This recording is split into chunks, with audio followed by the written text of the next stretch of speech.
Tips for telephonic interviews.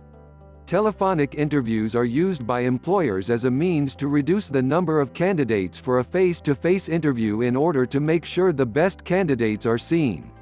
A number of employers now ask an external agency to carry out this type of interview, especially in the case of graduate recruitment. So what do you need to do to be successful in passing a telephonic interview and to get put forward for a face-to-face interview? Here are the best tips for the telephonic interview. Prepare as for an interview. Some people do not see the telephonic interview as an interview and treat it like any other telephone call. This is a fatal error. You must treat it as an interview.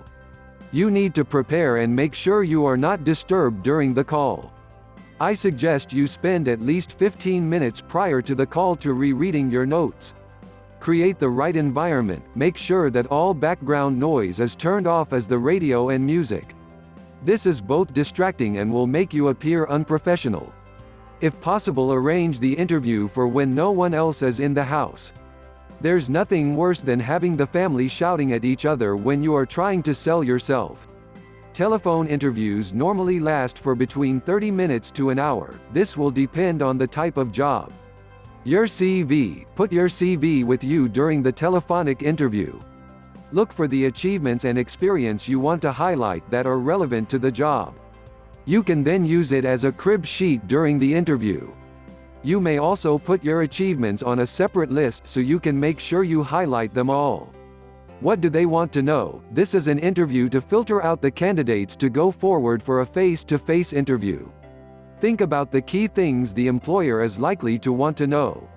Go back to the advert or job specification and look at the items listed as essential. These are the things that are likely to come up for the telephonic interview. Employers will not want to waste their time with a face-to-face interview if candidates do not meet the minimum requirements.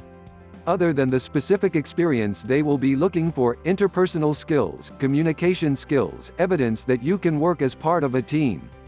Once you have an idea of what they are going to be looking for, find examples from your experience. Write down each example so you can have them by the phone.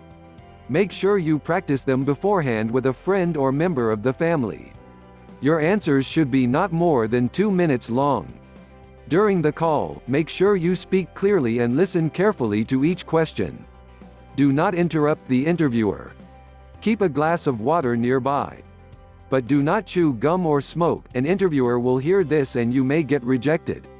Take your time answering each question, but if you pause, tell the interviewer you are thinking, or they may think you have left the room. Remember to keep your answers short and to the point. Where you are explaining how you have done something in the past, make sure you include the result of your action. If you follow all these tips, you will be prepared, confident and relaxed during the interview. This will give you every chance of getting to the face-to-face interview stage. Don't forget to subscribe to this channel. And also hit the bell icon to get regular updates. Thanks for watching this video. Watch more videos as we have created a lot of videos for pharmaceuticals.